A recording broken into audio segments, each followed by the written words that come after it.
Don't engage alone. We do this together.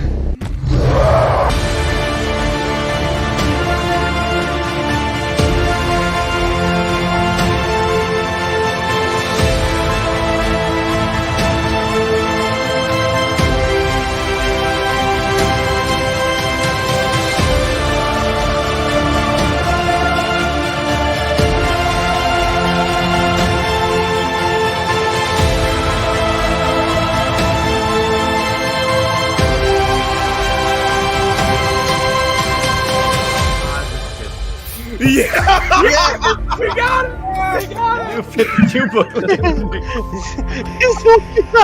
Somebody clip this one. Welcome to Comics League Movie Night. I am Jared, and today we are discussing the League of Extraordinary Gentlemen. And I'm So here the Comics League of Extraordinary Gentlemen is discussing League of Extraordinary Gentlemen. You know what I would love is the Zack Snyder's League of Extraordinary Gentlemen. He already handled one league pretty well. Yeah, I guess we need a league of our own. Okay. I guess I have to play this. What is this?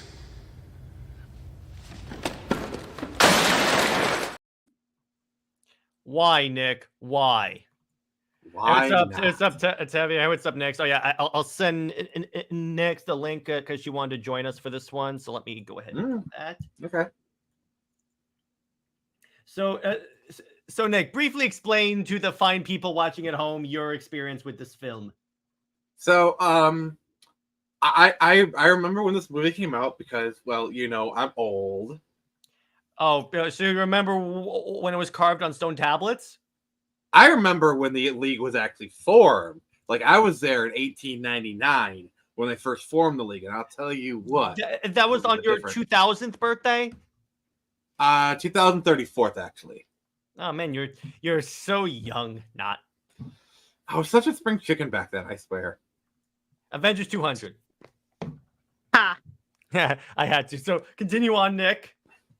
Yeah, so this is an adaptation of a graphic novel by Alan Moore, and it's basically like, imagine if imagine if they made the Avengers in 1912 instead of 2012. That's actually not bad. And it's kind of funny. I brought this up in my tweet to highlight this post. This is kind of one of the first comic book team up movies. Yeah, I mean, this I think came out like 2004. Like, you'd had like 2 X-Men movies by that point. I think X2 actually came out that year, Hey, what's or up, Cater? the year before. Mhm. But yeah, like of this kind of scale, like bringing together like lots of individual elements. Yeah, definitely. How about you, Nick? So what's your experience with this movie? I never got to read the graphic novel it's based on, but I've watched the movie a couple of times when I was younger. Love it. Absolutely love it. Yeah, it's really cool, and I like how this movie like deals with like the limited technology, like where they think cars are like a new thing. I saw this movie technically speaking on demand and as a teenager, and I thought it was fun. But looking back on it, this movie isn't great. There are some issues with it, but it's not bad.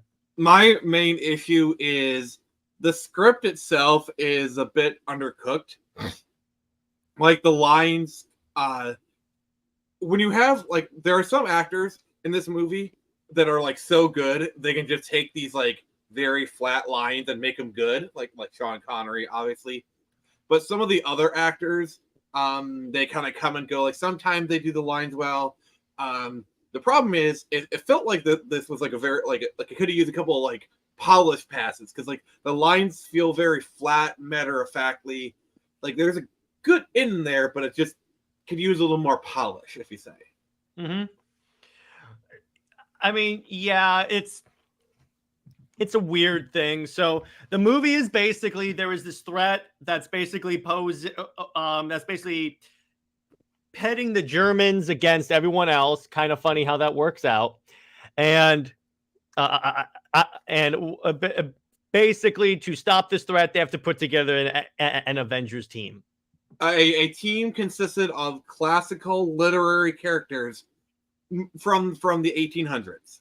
Like, as soon as Mina Harker shows up, I'm like, oh, okay. As someone that read Dracula for school, I was like, oh, okay. Yeah, Alan Quatermain, obviously played by Sean Connery. Which, by the way, is a funny story about how Sean Connery took the role, but I'll say that in a second. Yeah. He plays Alan Quatermain. He's kind of like the Nick Fury, Captain America kind of the team. I'm here to talk to you about the League of Extraordinary Gentlemen initiative. Well, actually, if there's a Fury role, it's played by M. Which did you get? Like they called it M. Sean Connery. Yeah. That was a nice because I think there is actually a James Bond in the graphic novel. I don't quote me on, but I remember reading something about that. And so you obviously got Captain Nemo from 20,000 Leagues Under the Sea. With Mina Harker, we got the Invisible Man, which the effects on him are a bit dodgy at times, but like they still kind of work, I'd say. A little bit. Yeah, I mean it was made in 2004, so you got to cut it like some slack. It's not bad for 2004 VFX. Yeah, I would agree. And then they got the picture of Dorian Gray. Now, are you familiar with that, like the story, No. Jared? No, I was like, who the hell are you? Nix, are you familiar with it? With the what? Picture of Dorian Gray. Oh, yes. Yes. I am quite familiar with it. All right. Well, can you explain for both Jared and the audience? Just give like a brief summary of the story. So basically, it's about a dude who doesn't really want to get old or become ugly because he's like really vain. And this picture of himself, this portrait, at first it ends up taking like all of his blemishes because he starts to become like super evil, essentially, as on top of being narcissistic. And then he gets like really paranoid and freaked out, and eventually he tries to like destroy the painting, but at the end of the story he himself is dead and has taken on all of the blemishes and scarring of the portrait. So it was kind of like a bit of a morality tale. That's interesting. Yeah, like there's more to it, but that's just the basic rundown. Yeah, and then this movie does an addition, which we have Agent Sawyer, which Jared, did you pick up who he's supposed to be? No, I didn't. He is Tom Sawyer. Oh yeah. Okay, you know what? Now I'm like, okay, now I got it. Yeah, so this is where the movie kind of fudges timelines because, like, I believe that Tom Sawyer and Huck Finn was like pre-Civil War, like 1860s, and this was take place near. So yeah, the timeline is. I mean, they said Agent Sawyer, so it could have been like his son or grandson, but it's supposed to be like Tom Sawyer. So Tom Sawyer was not in the original. He's in there because the producers wanted an American character in the story, so they added Tom Sawyer, and I think he fits right in, and I actually do like kind of like the subplot of like the son dying and become the surrogate son, and he's kind of like an apprentice to Quatermain. I thought that was pretty well done. They both love guns, and I'm like, as an American, I'm like, yes. And I also love their look when like Mina turns into an army of bats, and they're like, what in the what? She's Batwoman. Except a better version of Batwoman. That's for you, JJheat. I mean, the suit fits her, so. I also kind of like it's kind of funny. This is even more like the Avengers because they even have a Hulk in the form of Dr. Jekyll and Mr. Hyde, which I'm like. Well, here's the thing: the Hulk was actually inspired. Like the Hulk, was like you got to realize, the Hulk was basically a Jekyll and Hyde tale. So Hyde is the original Hulk, except he's a little more intelligent and stuff, which I appreciate. He's the smart Hulk. Is he going to show up in a hoodie? Maybe. She-Hulk? Maybe. I don't know. Well, she is a vampire. Yeah, I know. But here's the thing about... I love how whenever vampires are in movies, their powers fluctuate. And that sometimes they can turn into bats. Sometimes they can reflect sunlight off their skin. That's for you Twilight fans out there, all two of you. Or in that movie where it butchers what werewolves are, they don't turn into actual wolves. So, the funny thing about Sean Connery's casting, I'm changing the subject. Yeah, go ahead. Is, like I said, this was kind of like he retired from it afterwards. The reason he even took this is Did you know that they originally offered the role of Agent Smith to Sean Connery and he passed? Really? Did you know they offered the role of Gandalf to Sean Connery and he passed? Ooh. Okay. So Sean Connery, having passed on 2 movies and seen them going on to be like mega franchises, when he was offered this, he took it because he felt like this might be his last chance to get a hold of like these mega franchises. Little did he know it didn't really work out, but okay. Yeah, and he pretty much retired from acting after this. Yeah. Are we gonna talk about the X-Men? Where's that from? Is that from I this? have no clue. Oh, okay. I don't know. Hyde is the smart Hulk. Yeah. Sean Connery unfortunately retired from acting at the end of this movie. Yeah. But I'm like, hey, at least he got to be in a comic book movie. Yeah, and I love that like the actor for M is the same actor for Dracula for Van Helsing, so you got that little connection there. And you know what's kind of funny? As someone that at least watched like the Sherlock Holmes movies, I kind of got who they were, who M was, and actually it was really clever when they're like, "Oh yeah, M Moriarty," and I'm like, to Kokato, and I was like, "Okay." He even referenced the like the event in which he died. Oh, that's it. You know what it is? These are technically the 19 men because it's in the 1900s. Okay, that's nice, Daniel. I like that reference. Clever, very very clever, Tony. Nice. But yeah, I like how they kind of give like the little synopsis of like the Dracula novel. It's I feel like they do very good well of like giving the backstory in like a very efficient manner, in my opinion. They do world building really well in this movie to a point where, because you're dealing with like a lot of characters, some of which people may not necessarily know. Like unless you read Dracula, you have no idea who Mina Harker is. Well, you know the Harker name because like you know the Harker because of the husband. You don't know Mina. I would argue, at least.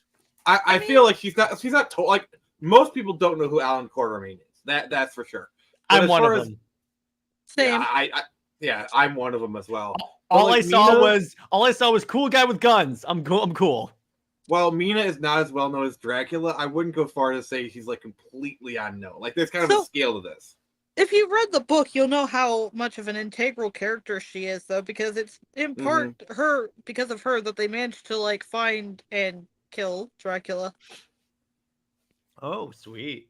Which I haven't read the book. Question: why were diehard comic fans angry with this movie? Tevia, comic book I don't fans think are they were always angry. I remember when this came out. Like, it basically got kind of a meh reception. Like, we were like, it's entertaining. Like, like it exists. Yeah, it's a movie. You know, like, Mina Harker's because she's Dracula's woman. Yeah, kind of. And yeah, I think like really in the book. That's something more the movies play up, though. Mm-hmm. Yeah, and like making her a vampire is kind of an invention to this movie, which I think actually. I think that was though in the book, though. I think that wasn't the Dracula story at the end. Well, she was being turned into a vampire, but she got turned back at the end. Okay, I remember that. This movie just kind of makes the assumption she didn't get turned back at the end, but she's still good. Oh yeah. Lucy is the one who went full vampire. I'm remembering the story a little more. Yeah, they really stuck it to Lucy. I'll tell you that. You know what I really want for a movie, by the way, is Batman Red Rain, where Batman becomes a vampire. Can we get that, please? I mean, cool. there is. Family, can we get that, sir? Jared, there is Batman versus Dracula movie. That is great. Oh, Where? I loved it. It's actually, I think it's a part of the Batman, like like the cartoon show. It's actually the movie they did is Batman versus Dracula. Yes. I need to watch this soon. The comic. Go ahead, Nix. I was gonna say my first viewing of it was like late night Teletoon. Oh, really? Yeah. Oh, Lucy, she's the one that lost her head, so she'll never be the head of a major corporation. Austin Powers puns, thank you. The comic book was a fine steampunk comic. Movie was mediocre in my opinion, but don't forget that the movie came out in the same decade as the Steam Boy anime movie, which was superb. Speaking of anime, Also, I'm still recovering.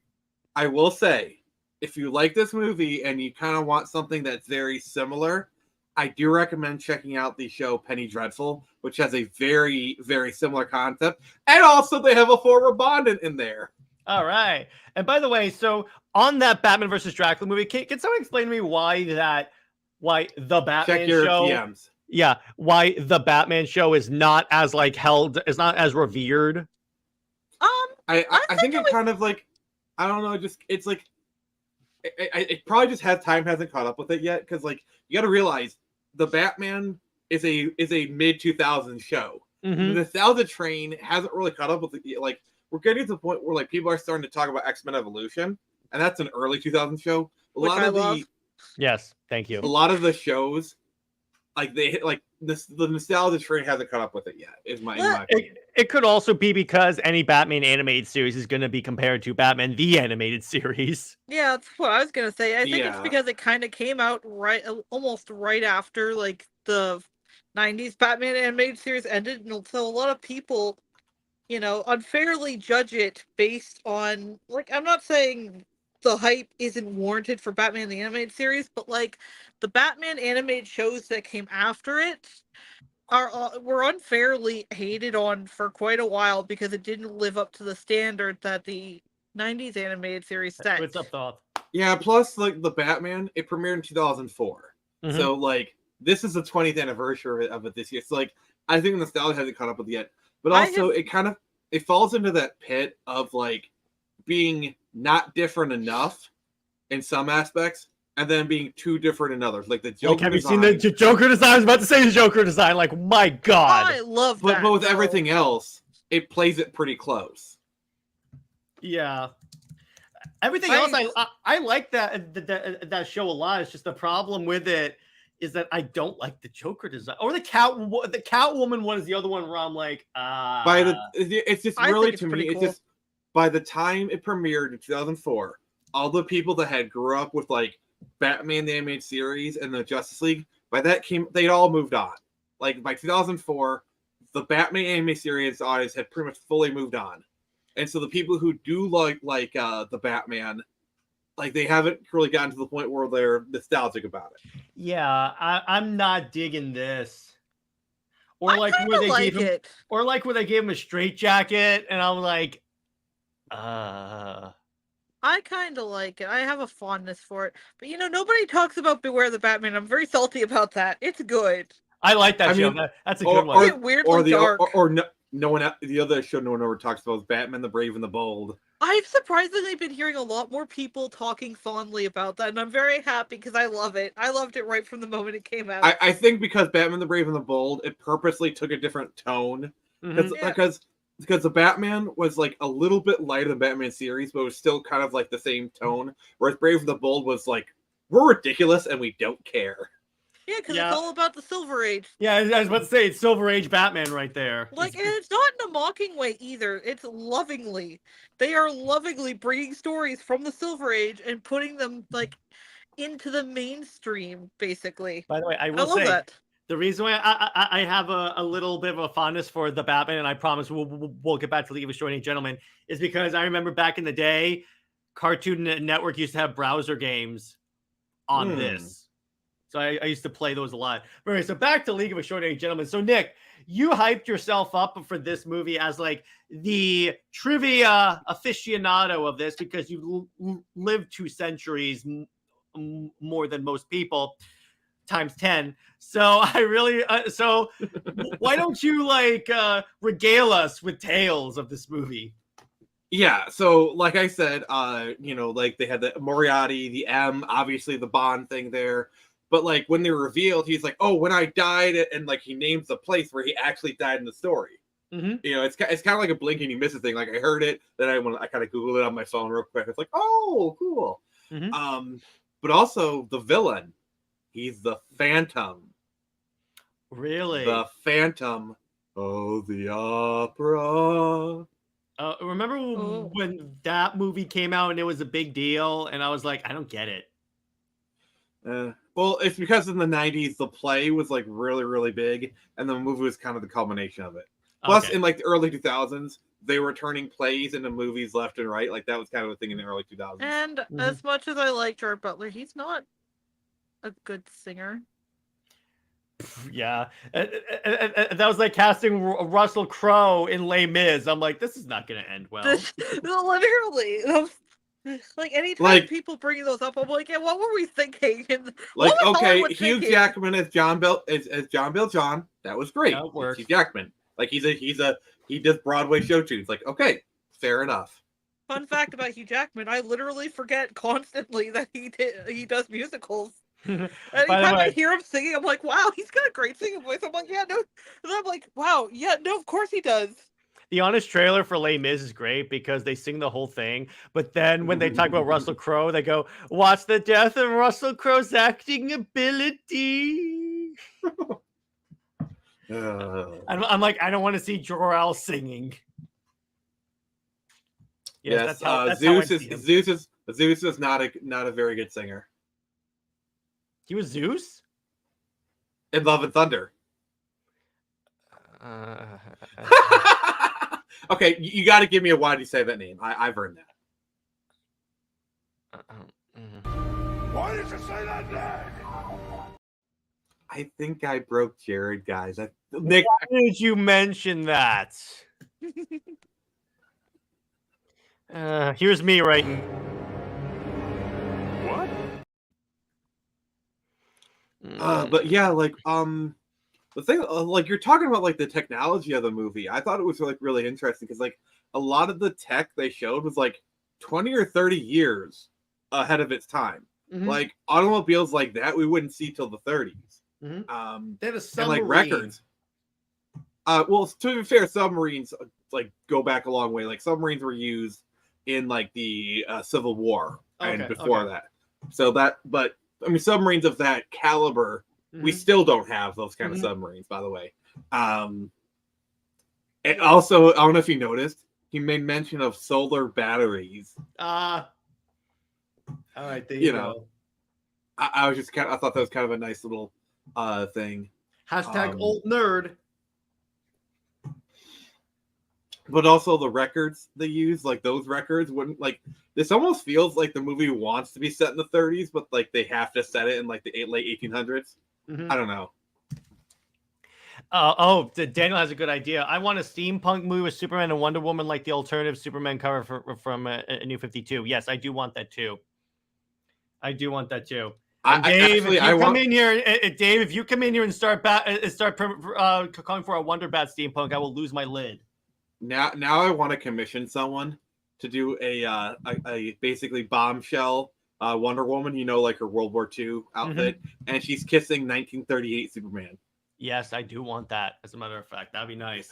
I love how you were just looking like, what is he gonna do? And I was like, the minute you said bombshell, I was like, and then I was like, oh, okay, I'm fine with that.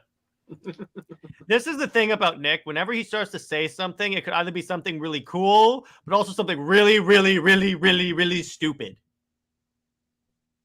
I mean that in the best way, dude. I'm like, it's like, am I gonna have to play the "Why did you say that name" or the Batman doesn't do ships clip, or am I gonna have to? I'm telling you, man, the Ninja Turtles Power Ranger crossover is actually good.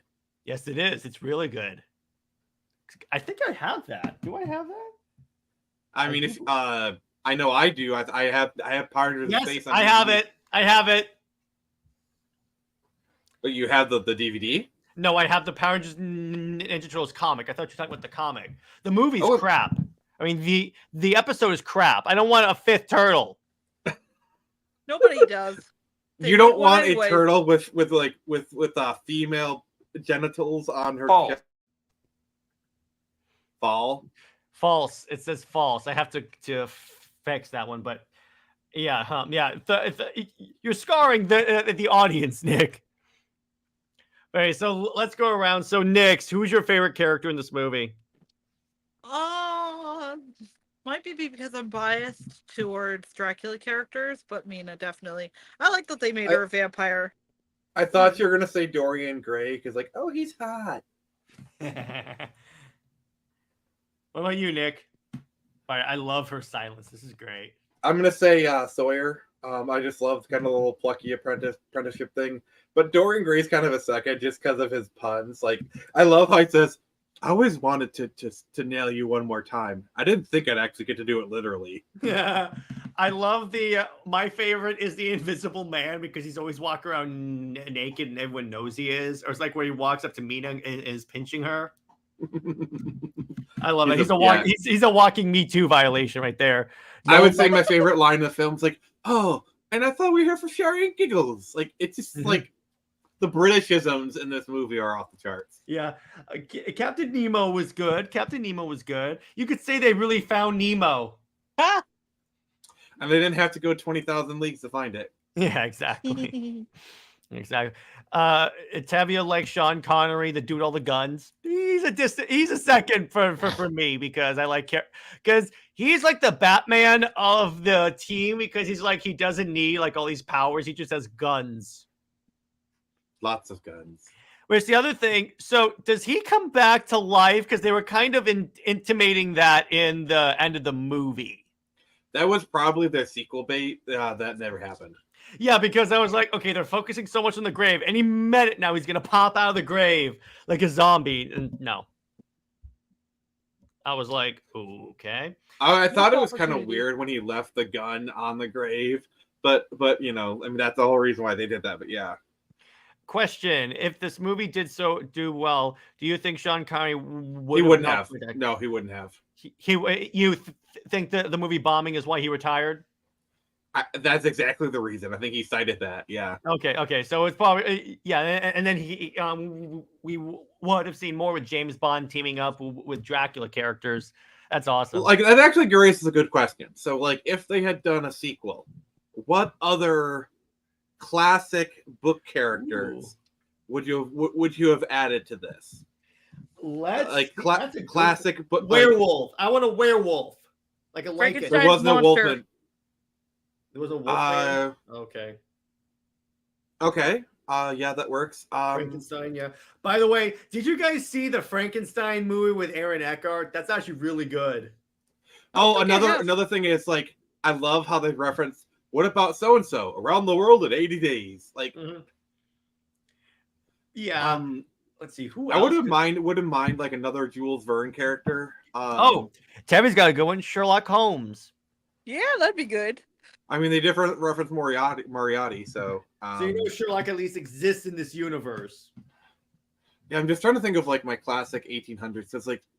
Van Helsing movie was not like that, Jared. What are you referring to again? Well, here's another thing. This movie came out the same year as Van Helsing. Oh, Van wow. Helsing's another good movie. Mm-hmm. And Van Helsing is kind of a similar movie. I mean, this like Van Helsing is more universal horror, but they also can think of for one thing, they have Richard Roxburgh's in both movies. They both have a Hyde, Jekyll and Hyde. Oh, that's nice. We could have the teams fight and call it literature civil war. The fight. What the fight? Let them fight. But I mean, Oliver Twist maybe. What would he do? Please, Mr. Quatermain, I want some more. Have some more bullets, please, sir. I want some more bullets. Carmilla needs to be a villain. Yes. Who's Carmilla? She's the first female vampire. Probably like one of the first vampires in fiction, I think. She's a recurring Castlevania villain, like she was in the anime.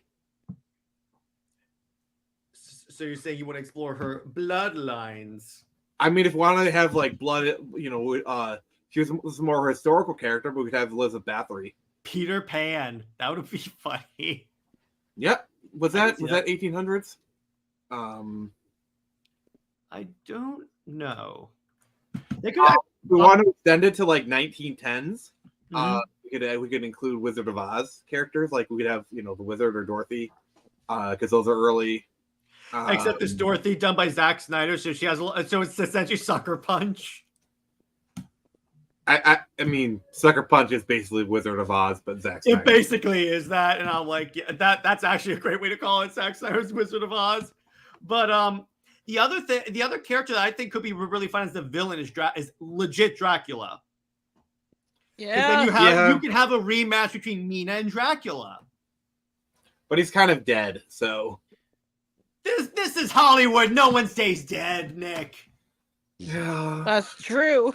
By the way, you know what I want to watch that came out a while ago in theaters? I didn't get a chance to see it in theaters. I may rent it. Is Last Voyage of the Demeter. I've heard that's actually it's okay, but it's pretty much a Dracula horror story. Actually, I want to switch things up a little bit. Yeah, go ahead. So let's make a league in the 30s starring 1920s and 1930s pulp characters. Razorfist would definitely love this conversation. I don't know any pulp. Okay, characters. Superman, Batman. No. We're talking pulp characters. So like Phantom, Doc Savage, Tarzan, Conan, like those characters. Oh, Tarzan, definitely. He'd be our Aquaman. Tarzan doesn't swim. He swings on ropes. No, but he talks to animals. Well, that's Okay, true. fine. He's Aquaman of the land, Nick. Well, we definitely have Doc Savage. Yeah, absolutely. Probably Solomon Kane. Fu Manchu. Yep. The Phantom. Conan. The Shadow. The Shadow. That's fine. I mean, Shadow is our Batman. Come on. Yeah. We need that. Played. If this were taking place in the right time period, we could have him played by Adam West because that's what they did in the Batman the Animated Series. I mean, he was a great ghost, but yeah, pretty much. It's that character, Nick. It's their version of that character. Yeah, essentially, yeah. Zorro. Yeah. Conan the Barbarian. Yes. Because I think the Kirk Conan sort of thing. Oh, John Carter has to be there. John Carter, yes. That was another movie that I know some people don't like it, but it's not as bad as people say it is. John Carter. I actually really enjoyed it. I think it just wasn't marketed right. Let's talk about that on movie night one week. I'm down for that. Because the thing is, a lot of the movies that Disney did in like the late 2000s, early 2010s kind of suffer from we bought Star Wars problem, where it's like they like, for example, like Tron Legacy had the same problem where it's like a lot of these movies probably would have gotten sequels if they didn't bought Star Wars, because once they bought Star Wars, they didn't need any of these movies. Yeah, because that was them trying to get their own MCU, their own like big franchise. Well, obviously they own Marvel, but it was like their attempt to like start a massive franchise. Once they had Star Wars, they're like, we don't need this crap. Yeah. Tron Legacy was awesome. Hey, Nick, you agree with Tevia? There you go. Yes. For sure. Yeah, and John Carter was an extremely underrated movie. I'll agree with you on that one.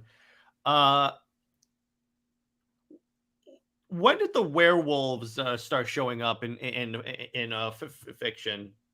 I mean, the legend has been around for a long time. Long time. Because I want a werewolf.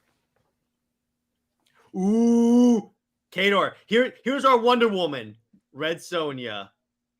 Yeah, that works. I said our Wonder Woman's a redhead in a metal bikini. I mean, also we could have Sheena, Queen of the Jungle. No, but here's the thing: if we have Conan can be our Superman, and Red Sonja can be our Wonder Woman because they have gotten together before. You do realize Superman was partially based off of Doc Savage, right? Yeah, but it's of the two that actually interact. If Red Sonja is our Wonder Woman, Conan has to be our Superman. This is my universe, Nick. You're in my house. You do know the whole thing about Red Sonja is no man may sleep with her unless they best her in battle. Yeah, but here's the thing. She could... my point, they have teamed up before and they have hinted that there's a romantic attraction there. So I'm going with that. I remember we did that episode of Wonder Woman and Conan. Yes, that was actually a really good story. I like that one. Sadly, Tomorrowland killed her. Yeah, that's right. Yeah. Red Sonja and Conan teaming up would be awesome. They did that. Red Sonja and Conan are in the same universe. Yeah. Iron Monroe, is that another pulp character? I'm not sure. Mm-hmm. But like, imagine in the sequel they go to the island of Dr. Monroe for League of Extraordinary Gentlemen. Wait. You mean Dr. Moreau, not Monroe. Dr. Moreau. which that would be kind of cool. You start doing human-animal hybrids, to quote Alex Jones. This is the first. I love. I'm sorry, but I got to get like I love when the Simpsons did it, and him was like, "You guys just eat, sleep, mate, eat, sleep, mate." Where can I sign up? That was such a great twist. Like, Iron Monroe is Gladiator. Yes, that's what we need. We need an Avengers team, but it's all the sword and sorcery badasses. I mean, are you not entertained? Yeah, exactly. We could have Gladiator, Conan, Edward Elric. Yeah, it has to be Conan, played by Jason Momoa. We need that. The basis for Superman is Iron Monroe. Oh, really? I mean, if we're gonna have like the sword wielding magic users, we could have the Witcher. Maybe Henry Cavill could play him. Nick. Henry Cavill is the Witcher. There's no way that would work out. By the way, so check this out. Tavia's got a good one. Winnie the Pooh, because they made those horror movies. Can you imagine Winnie the Pooh as a sword and sorcery character? Oh, bother. No. He punches people, but on his hands are both honey jars. Yeah. And he just like punches people with his honey jars. Eeyore is his battle mount. Oh, bother. And like his bard is Piglet. No, Piglet is like a bard. He's got like a mini AK on his shoulder. Yeah, exactly. Yeah. And Tigger's thing is that when he bounces on his tail, he drops hand grenades. That would be how I would do Winnie the Pooh. No. Tigger has dual MP5s and he's just like spinning around. You know. So it's like that one meme for what was the movie that was like people singing and prancing in fields? Midsummer. I'm trying. Do you have any idea how little that narrows it down? Yeah, I know. I would pay to see that. Yes, exactly. I would pay to see it. No, wait, I got it. It's Gladiator, but it's Winnie the Pooh as Gladiator. That would be so good. Oh my god. The prize is honey. Yes. That'd be so good. Oh man. I should make up like really crappy adaptations of character. I think it's that sounds like a UTC topic right there. That would be great. But UTC has been picking up, like with the one that we done, the Ultimate Universe, doing really well. But how about Winnie the Pooh and Winnie the Pooh Halo? It'd be a more faithful adaptation than whatever the hell Paramount Plus is crapping out. Oh bother! Can you imagine he takes off the helmet and it's Winnie the Pooh? No. And the Winnie the Pooh needs to be in the sequel to Cocaine Bear. It's cocaine laced honey. No. Cocaine Bear versus Pooh. Oh my gosh. And no, here's the plot. Cocaine Bear steals Pooh's honey. So Pooh actually hulks out and gets like claws and becomes an actual bear and then hunts him. No, what happens is a batch of cocaine gets into some honey, like they're, and then a bear gets into it, starts going berserk, and Well, here's another funny. I love how it went to Winnie the Pooh crossovers, but this counts. Winnie the Pooh Predator. You could basically do it like Prey, which, by the way, we are going to review Prey one day. Alan Quatermain versus Predator. That would actually be really the League of Extraordinary Gentlemen against the Predator. No, the movie is made. It comes out in 2007, starring Sean Connery. Sean Connery versus a Predator. That'd be good. All right, so next, shock me. What's your most crazy Winnie the Pooh crossover? Yeah, I don't think I really have one. All right, Nick, what's the most crazy Winnie the Pooh crossover we could do? Okay. No. Murder on the Nile. But starring Gal Gadot. No. But the thing is, it's a cartoon, and the captain of the steamship is Willie. And I did it with the dice. Oh, by the way, the League of Extraordinary Gentlemen versus Xenomorphs. Now that's a story. Winnie the Pooh versus Chucky. You have to. I got it. Winnie the Pooh versus Five Nights at Freddy's. Oh dear. Yeah, I love that. See, because they're both technically animals, except one's like a kid's in a metal suit. Let's see. What's another really No. Imagine Jurassic Park, but Friday Night at Freddy's, but at Disneyland.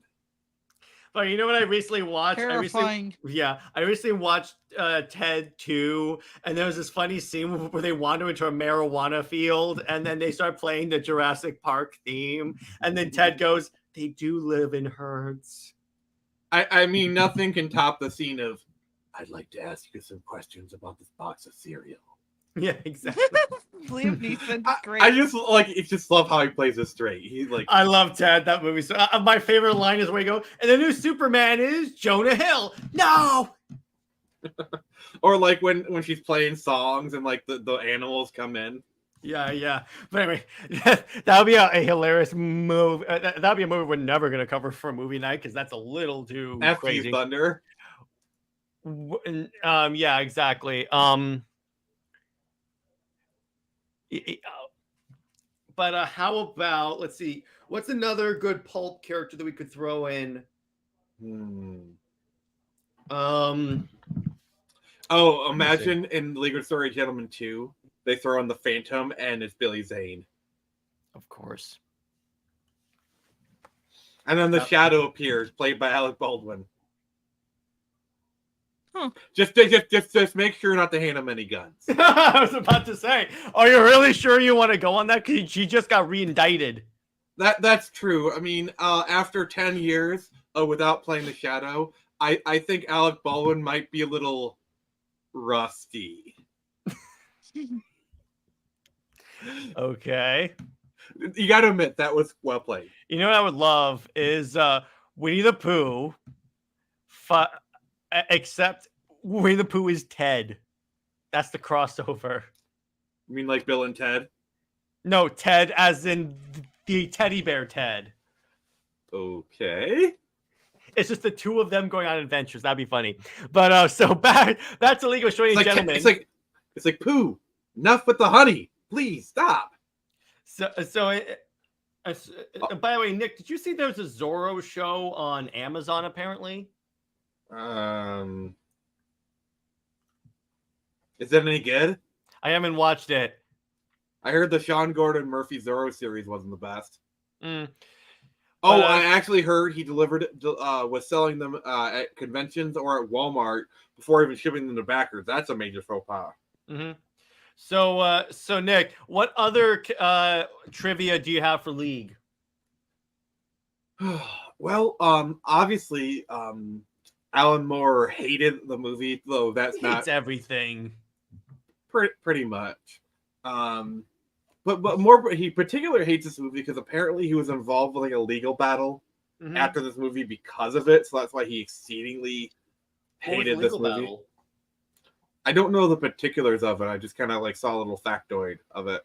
Yeah, but you know what's kind of funny? Whenever everyone says Alan Moore was pissed off, really, I would never have known that. Yeah. Anyone who says Alan Moore is a good writer, I dare you to look at his Killing Joke script. Or yeah, you mean the original Killing Joke script? Yeah, I think I've showed it on stream a couple times. Yeah, it is bad. Crazy. I mean, people really know him for Watchmen, I think.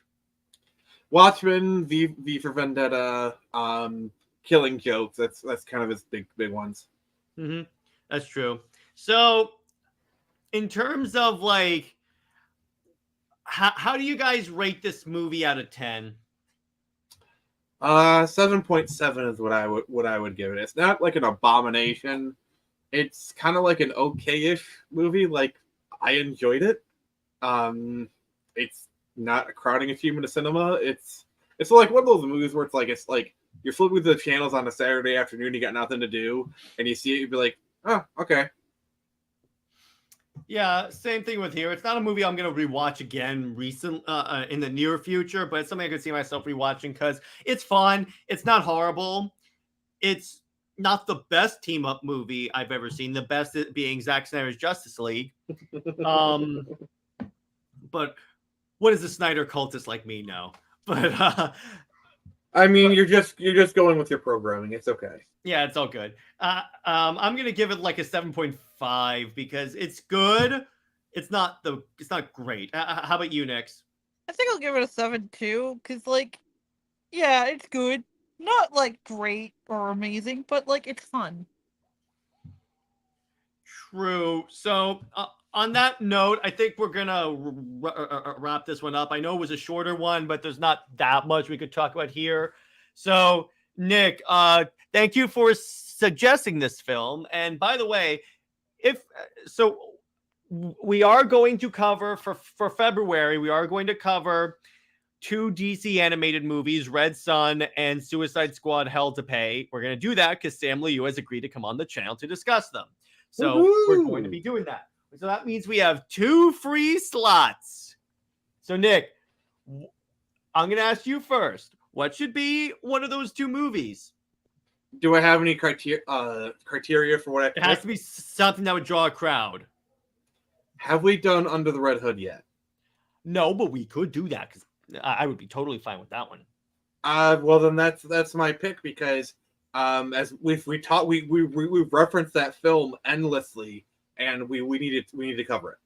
All right, Nick, do you have any suggestions in terms of movies? Have you done Batman on Halloween yet? Have we? I don't think we have. so. No. If not, I'm putting that in.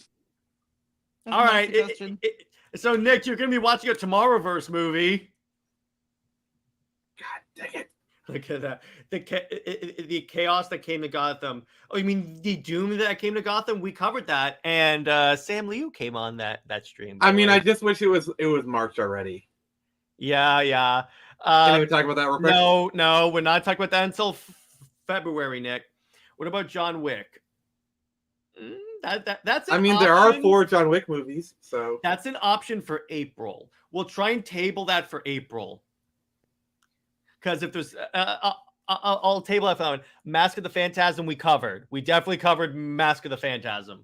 I don't think we've done Sub-Zero or Batwoman. So I think the lineup so it's gonna be a heavy DC month. So the lineup for movie night so far is Long Halloween. DCuary. That's good. So it's gonna be the Doom. Actually, not Doom. Do you want to start with Under the Red Hood, or do you want to start with the Long Halloween? Either one's fine. Long Halloween. All right, Long Halloween first, then Under the Red Hood, then Superman Red Sun, and then Suicide Squad. Deadpool. When does Deadpool 3 come out? I think sometime in the summer.